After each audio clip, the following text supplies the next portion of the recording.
nobody, They change on me. I ride around untouched, Won't need catch a stain on me. Built from the mud up now, yeah. So you know they hate on me. So much make my price real deep. They say I got it safe on me. Trust nobody, See these niggas, they change on me. I ride around untouched, Won't need catch a stain. What's up, everybody? It's your girl Shaniya. Some of you guys know me from my music. It's by your spaz, by your sav, by your sabo. Some of you guys know me from my books. It's author Shaniya Dennis. And I know you guys are wondering what the hell is going on today. Well, you are here for another episode of Grind Talk. And today I have the famous, the legendary actor, author. Matter of fact, I'm going to let him introduce himself. Make sure you like, comment, subscribe, turn that bell on. Make sure you tell your mama, your daddy, your sister, your brother, your boyfriend, your cousin, your side nigga, your side girl, whoever to get to my channel and run it up. And let's get straight into this video. All right, everyone, we're back. So go ahead and introduce yourself for the people that's watching. My name is Brianbowman, Okay. the Wolfman, or whatnot. I'm a local actor, writer, director, business owner. I do a little bit of everything. Yeah. I think you was humble, though. You said local. You try to humble. Local is not the word for it. You're not local. You've been in a lot. Your category is crazy. Yeah, I got it in. Yeah, I'm pretty blessed. The Lord made it happen for me. Definitely blessed. So, let's start at the beginning. For the people who's watching who don't know who Brianbowman is, just tell them a little bit about you, where you grew up, how you grew up, and things like that. Shit, I'm kind of old, so that's going to take a while. Well, first and foremost, I'm going to let everybody know out there that Shaniya is my little cousin, and I'm super duper proud of her. Thank you. I wish I had your energy still. Like I said, I done got old now. If I still had your energy, I can conquer the world. Yeah, or whatnot. Sure. But you be getting it in, and I want to let you know that I'm proud of you. Thank you. But yeah, I was born and raised in Detroit, Michigan, and I still represent the D or whatnot. Mm-hmm. I moved to Columbus back in 1989, so I represent the CEO as well. You know what I'm saying? I've been here. That's 32 years. Yeah. I came here on some Ice Cube summer vacation type shit. Okay. And never left. You know what I'm saying? Yeah. But fortunately, I got all my children. I've been here. I got 6 kids. They all grown except my youngest. He's 15. The rest of them in their 30s. So, I take that back. I got a daughter to be 28 tomorrow. Okay. And the rest of them are in their 30s. But yeah, I've been here like 32 years, and I decided to start writing maybe back in 2008. I published my first book back in 2008 or whatnot. I was hoping that would get me up out the streets, you know what I'm saying, and make me rich. And that took me to opening my my entertainment company, Blackjack Entertainment or whatnot. Me and my cousin and my brother. Shout out to JT and John Bob. And yeah, from there, things just kind of blossomed. God just took the wheel and led me in a bunch of different directions. Okay, so let's just kind of rewind a little bit. I know that you said that you kind of started writing to help it take you away from the streets. So for some young people who may be watching, who may be involved in the streets, or who may be feeling like, I'm about to jump off the porch because that's what's cool nowadays. Mm-hmm. If you can, what would be like the most scariest thing that you experienced just coming from that type of background? Shit, going to jail. I mean, I'd have been shot 3 times. I got shot in the head. Back when I was like 19. Yeah. I've been shot a bunch of times.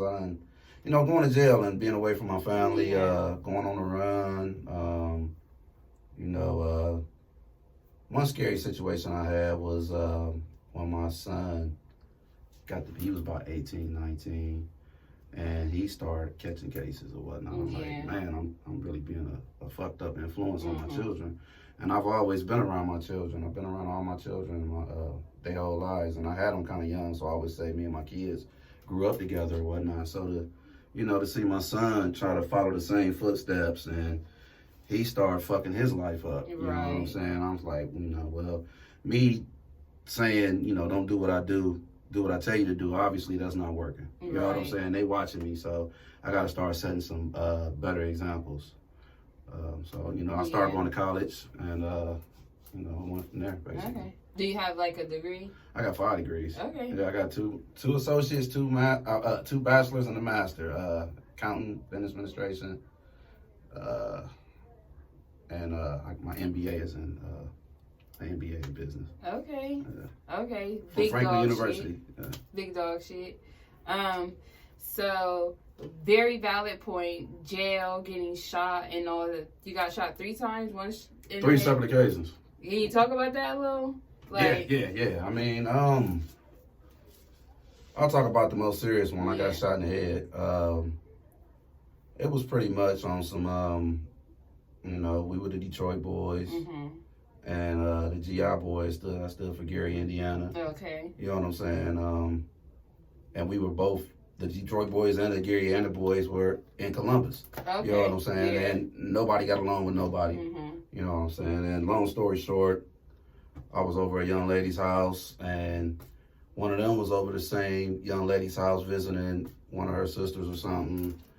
And, you know, just went from there. It went from there, and I ended up shot.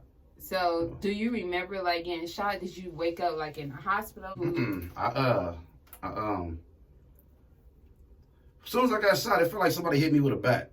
You know what I'm saying? Because I really wasn't expecting it. You know what I'm saying? I remember dude saying he was getting ready to leave, telling the chick that he was with that he was getting ready to leave or whatnot, and him getting up and walking by me, and then I heard the boom, and you know what I'm saying? Wow. So it felt like I got hit with a bat. So I was laying on the ground for a minute, waiting to see, like, damn, I wonder am I going to heaven or hell? And then I was like, shit, it seems like I ain't going nowhere. I might as well get my ass up. So I got up and went and lit a cigarette, and then everybody, they looking at me like I'm a ghost. Like, what the hell? You know what I'm saying? And I saw the bullet hole in the wall, so I was thinking like, okay, it must have grazed me. Yeah. You know what I'm saying? It wasn't until I got to the hospital that I found out that it went in right here and came out back here or whatnot. And wow. They tried to admit me, and I wasn't going for it. So I ended up snatching the IV out and catching the cab to McDonald's. And I actually went back. I caught the cab back to the same young lady's house where I got shot at, and went to sleep on her couch. Woke up, I done soaked the whole couch with blood. You know what I'm saying? By then, my goodness. I was kind of delirious by then. I think I had lost so much blood. So I just got up and put my hat on over the top of the bullet wound. You know what I'm saying? Wow. With blood all stuck to the side of my face, and walked to the store and bought me a pack of cigarettes. And I think dude in the store ended up giving me the cigarettes for free. Like, damn, you fucked up, dude. You know what I'm saying? Little kids screaming and hollering because it's the next day. I still got blood all over me. I really was delirious at that point. You know what I'm saying? And from that point, I don't remember much else but waking up in the hospital. I guess I had a seizure or whatnot, and had to go back to the hospital. And was that your like last time getting shot, or that was like? Oh no, I think that was my first time. Oh, okay. So that didn't like kind of scare you, like, man, let me get off the streets. That was a close call. No, unfortunately, the streets was all I knew. You know what I'm saying? So, you know, getting out the streets wasn't even an option. I didn't even want to be out the streets at that time. Right. You know, I wasn't but like 18, 19. Got you. Ever since I was 11 or 12 growing up in Detroit, you know what I'm saying? I always wanted to be a huge drug dealer, a kingpin. You know, most people want to be police officers or firemen or whatnot. I wanted to be a drug dealer. So, you know, it's kind of unfortunate. You know, that's not really nothing that I brag about. It's just the truth. You know what I'm saying? So that didn't really scare me. Like I said, I didn't really get scared to wanting to get out the street until I started seeing my kids going the same way. Okay. So how many years later from you getting shot did you write your first book? Like, was it like decades? Oh, yeah. Okay. Yeah. I got shot in 1990. Okay. And my book came out in 2008. Okay. So, yeah, it was a while. So what was the process of you writing your first book? What is the name of your first book? My Brother's Keeper. So My Brother's Keeper, talk a little about that book and the process of it. Oh, man, the process was kind of weird. I always had this story in my head, but I didn't think that I was intelligent enough to write it. Yeah. So I was going to different people like, hey, I want you to write this book for me. I want you to write this book for me.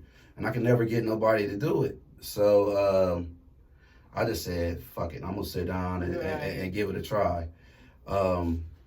So My Brother's Keeper, I've always been infatuated with horror stories. I love horror stories. So my brother's keeper is about 3 brothers that sell drugs. One of them is paralyzed in a wheelchair. One of the brothers, he ends up leaving with a chick, get bit by a vampire. Okay. Another brother leaves to go make a drug deal, and the dudes that he's doing a drug deal with turn into werewolves and attack him. Okay. And long story short, you got 3 drug dealers. One's a werewolf, one's a vampire, and they keep arguing about what they're gonna turn the crippled brother into.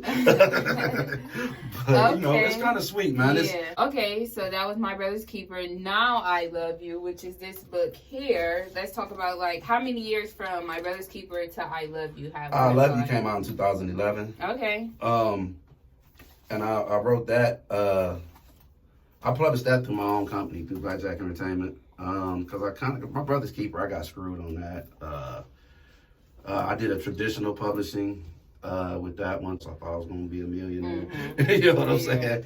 They marketed me all wrong. They put me in the religious book category. They tried to put cartoon characters on my cover. Oh, and, wow. you know, threatened to sue me because I had halted the process, because I wasn't going to put Caucasian cartoon characters on the cover of my horror story. Right. You know what I'm saying? And to be completely honest, I didn't even win that battle. They still won because we didn't get a chance to put nobody on the cover of that. It's just the sky and the moon. Yeah. You know, so they kind of still won. I didn't get the cover that I wanted. Right. You know what I'm saying? Yeah.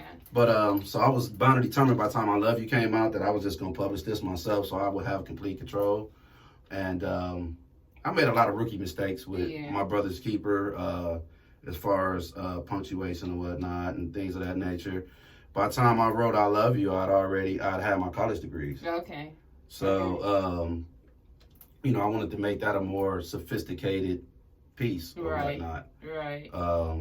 So, yeah, I mean, I self-published it through my own company, and yeah, it was pretty cool.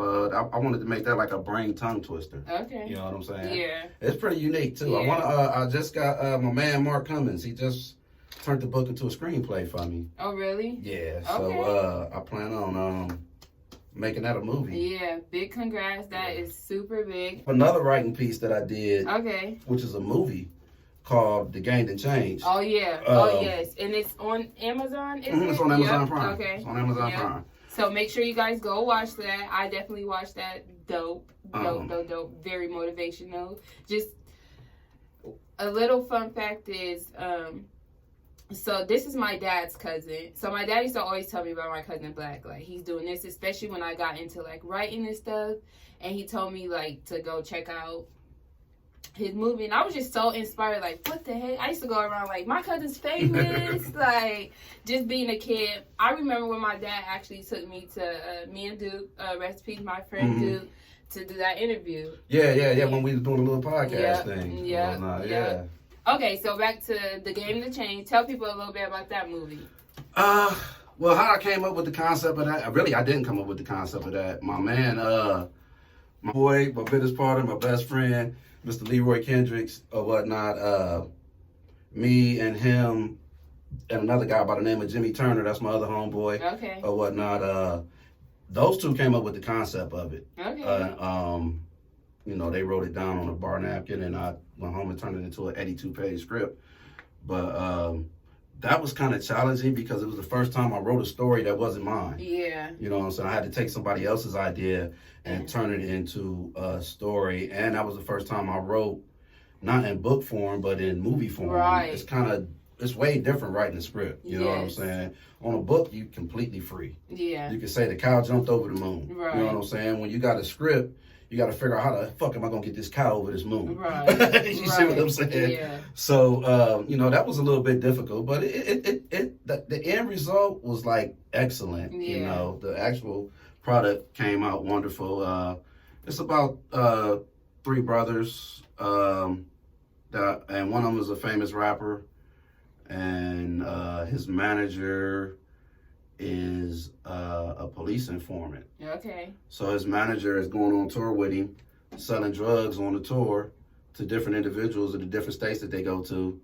And once he sells all these kilos to these different individuals in these different states, then he sends the police over there to bust him. Wow. You know what I'm saying? And everybody is blaming the rapper. Everybody, you know, the word gets out that the rapper is the snitch. You know what I'm saying?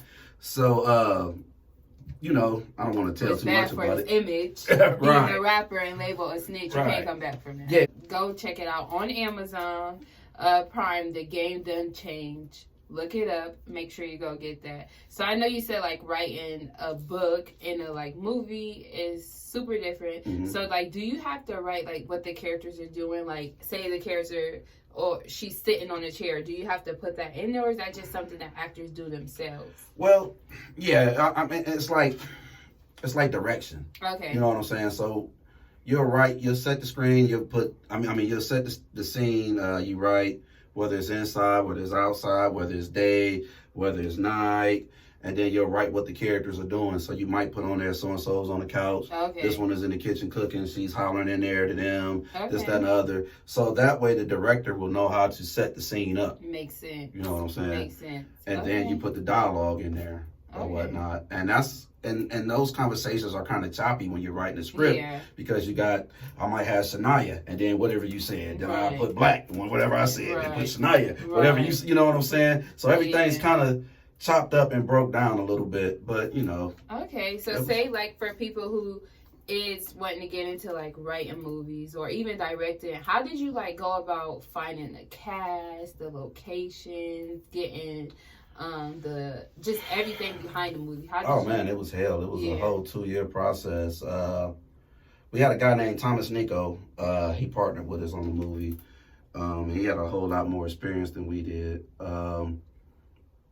So he taught us how to do the casting calls and this, that, and the other. I made a lot of rookie mistakes, and it's nothing. No offense to anyone in the movie or whatnot, but. You know, when you first get the idea, you're thinking like, ooh, so-and-so will be good for this part. But that don't mean so-and-so can act. Right. Gotcha. You know what I'm saying? Yeah. Or so-and-so might be able to act, but so-and-so doesn't have the right set etiquette. Okay. You know what I'm saying? Okay. You know, people tend to think that when you're doing a movie, especially a hood movie, that you can just be hood through the whole process. And, you know, they want to smoke weed all on the set. Oh, wow. You know, so they lack professionalism. Right. And, you know, there's certain little shit like, you know, if your hair is like this, you got to stay like that the whole, however long we're shooting. Right. 2-3 months that we're shooting. You know what I'm saying? So if your character is like this, because we shoot shit backwards. Right. So, you know, say we're shooting this scene right here. You know what I'm saying? This might take place on a Monday. Right. You know what I'm saying, in the movie. But we might shoot Sunday night this coming Saturday. You see what I'm saying? Yeah. So we can't have you, your hair can't change. Nothing can change on you. You have to stay the same. You know what I'm saying? You know, so we had a lot of wardrobe issues. We had a lot of hair issues. And a lot of those issues I created myself because I didn't know no better. Right. You know what I'm saying? So we had a lot of issues, but that's what made it kind of fun that we all learned all of that together. You know what I'm saying? At the same time. And mind you, I did The Game That Changed before I had ever even been on a movie set, a professional movie set. Do you ever see yourself like coming up with a new movie, doing it? Oh yeah. Okay. Oh yeah. Yeah. Okay. Yeah. Okay. As soon as I get some time, I got it. You know what I'm saying? I got a few businesses that I'll be running now, and it took me away from it, but I'm going to make the time. Well, like I said, I want to do I Love You. Yeah. I want to do Wet. I don't got enough money to do Wet. You know what I'm saying? Yeah. Wet is going to take way more money than I Love You. You know what I'm saying? So as soon as I make the money to do Wet, I actually plan on doing Wet. Yeah. But Wet's going to take a lot of money to make happen. I'm here for Wet. I'm here for Wet. Wet, if you guys don't know, is this book here. First thing first, big shout out to the model who agreed to be on the cover of this book, someone from my very own city, Columbus, Ohio. Check Cuz out on the back. And then also this is a book published under my very own publishing company, Walter's Legacy Presents, that is named after my dad. So let's talk about what this book was. So good. Oh my goodness, I'm just thinking about it. It took me through, because I'm not gonna lie, you literally is the first person I read horror from. Like, horror is not my type, but like I'm more of an urban, but when you mix it together, it's like, what the fuck? this shit is good as hell. Like, so let's talk about Wet a little bit, like the process of it, how you came up with characters, how you came up with the storyline. Wet is so close to my heart because every character in the book is someone in my life that has passed away. Mm-hmm. So on the first 2 pages of Wet, you know, I got their dedication pages to all the characters that's in there. The hard part about it was that people kept dying. Yeah. So I could never close the book out. I had to hurry up and try to close it out. Yeah. But people kept dying, and I got to damn near write a part 2 because I got so many people that have died since Wet came out. That was kind of a hard process. It took me about 4 years to write that one because I had a nephew. That he was off that Wet real bad or whatnot. And me being the older individual, and I was born in the 70s or whatnot. Yeah. So we kind of, back in those days, in order to chastise people or to offer our support, we ended up shaming them. Okay. You know what I'm saying? Like, motherfucker, you ain't nothing but a dope fiend, yada, yada, yada. You need to get off that shit, motherfucker. You know, and that's dead wrong. You know what I'm saying? I'm not condoning that at all. Right. I'm just, speaking what happened. So I kind of wrote the book trying to clown nephew, and hopefully that would make him see how I saw him, and it would make him stop. But I was like maybe 1 chapter in, and he died. You know what I'm saying? So I was like, damn. Yeah. You know, I didn't want to write in it no more. It took me 2 years to start writing in it again. 2 weeks after I started writing in it again, his brother, my other nephew, T, ended up dying. Wow. So it's like, fuck, this book is killing off people. Yeah. You know what I'm saying? Yeah, you know what I'm saying? I ended up, I took everybody out of it that was alive. Okay. You know what I'm saying? And I replaced them with everybody that had already passed away. Right. Because I was literally scared. Like, every time I write this book, somebody died. One of the characters in it died. Yeah. You know what I'm saying? Then when I did that, it made it even more painful because, I would be typing and crying at the same time. Right. And then you inspired me to, like, make it happen to finish it.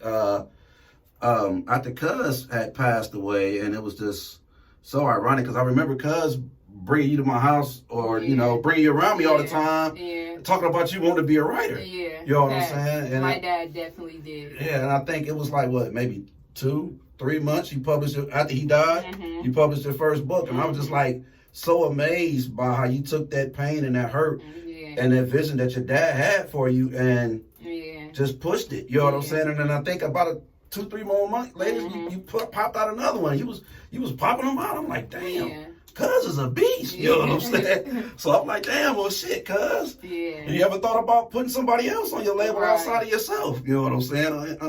Publishing someone else or whatnot. And I was like, I got this story. I ain't done with it, but you know what I'm saying? When I get done with it, you can publish it.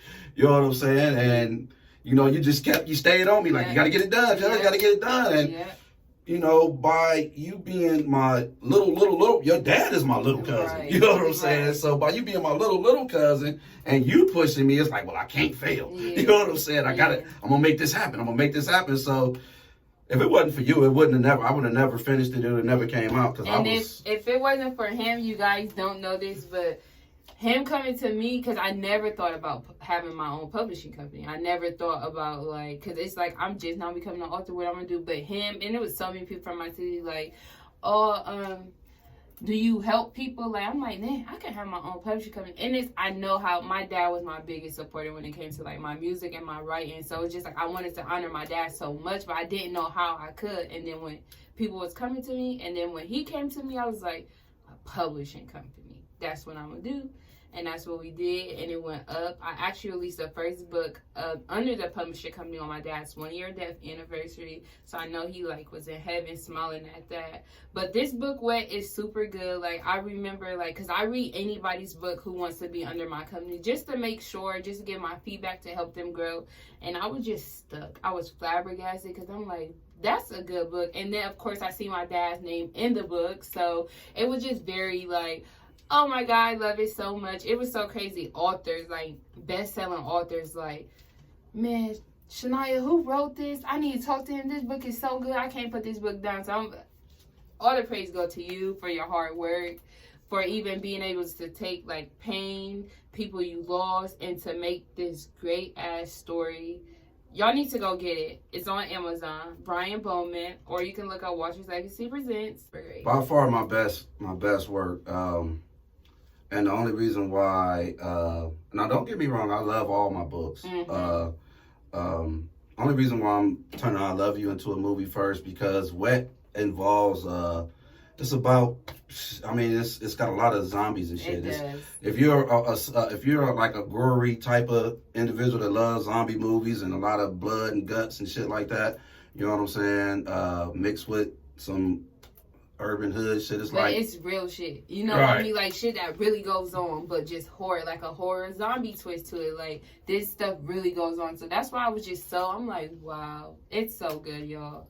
But yeah, when I get my money up, I'm definitely turning Wet into a movie. For sure. Definitely turning Wet into a movie. I'm super excited. I'm super excited about that. Okay, so not only are you an author, not only have you wrote a movie, you actually starred in movies. So, like, what was your first, like, my first role? Big role? Yes. Or my first big role was a movie called Mad Town with Okay. an actor named Milo Vincent McGilla. I didn't even know how blessed I was to get that role. What had happened was I was managing my niece, who's a gospel singer. Her name is Miss Tasha or whatnot. And you know, she wanted to act in plays or whatnot. So I took her to audition for a play, and just me being the silly individual that I am, I auditioned with her and I got the part, and I ended up liking to act. And so I'm like, I like this. So I spent about a good maybe 2 years, you know, just doing a lot of plays or whatnot. And from there, I ended up going to acting school, John Casablanca Acting School, because I really wanted to pursue this. And so a lot of people, you know, John Casablanca gets a lot of bad flack, publicity or whatnot, reviews or whatnot, but I wouldn't be where I'm at if it wasn't for them.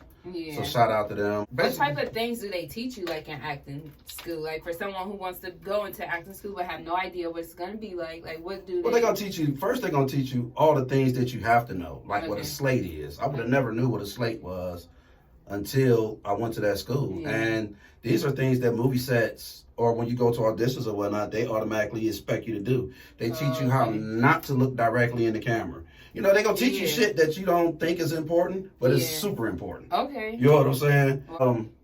They teach you how to put your own makeup on. Okay. I struggle with that. I struggle with the whole makeup shit, period. But, you know, it's got to happen. You know what I'm saying?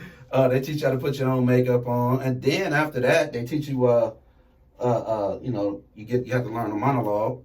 Okay. And they're going to make you do that the whole time you're there. Every night you're doing your monologue. Yeah. Every night you're doing your monologue. You're standing up in front of the whole class and you're doing your monologue until, you know, and a monologue is, for an actor, when someone asks you, want to hear your monologue, that's just like asking a rapper to do a freestyle. Okay. You know what I'm saying? So you can't be an actor without a monologue. Right. So do you use the same, like, or is it just... All right, I got a variety of them now. You know what I'm saying? At that point in time, I had one and I stuck with it. It was one from the Young and the Restless or whatnot. So basically, for like an aspiring actor, what you would tell them is basically use the one that you like super good at, like that. That's gonna have people want to book you. Right. Like, okay. Right. And then after that, you gotta go find your agent. Okay. You know what I'm saying? John Casablanca. After you graduate, then they'll be your agents. Ended up getting with Heyman Talent Agency. They sent me out on an audition. I think it was maybe my second audition they had sent me out on. I got the movie Mad Town, which ended up being pretty big. A huge actor. He just won a Emmy, if I'm not mistaken. Guy named Milo Vincent McGilla. He plays on a lot of stuff. You ever watch Gilmore Girls? Yeah. He was one of the guys off of Gilmore Girls. Oh, for real? Yeah, That's the guy with the black hair. Yeah, but anyway. That's dope. And I had a day player role, which means you're only going to be on there one day. Okay. Maybe two or whatnot. But hell, I think I got paid about $1,000, $1,200 for that one day. Hey. You know what I'm saying? Run it up, nigga. Right. And I was right with the main star of the movie. And at the time, I didn't know. I thought like this is how it's gonna be Yeah. forever. Yeah. You know what I'm saying? Like this is it or whatnot. I had my own trailer, everything. Okay. So you know that was pretty cool. You see, I don't trust change so much. No, they don't call me sad for nothing. Long live the greatest. Trust nobody. See, they change.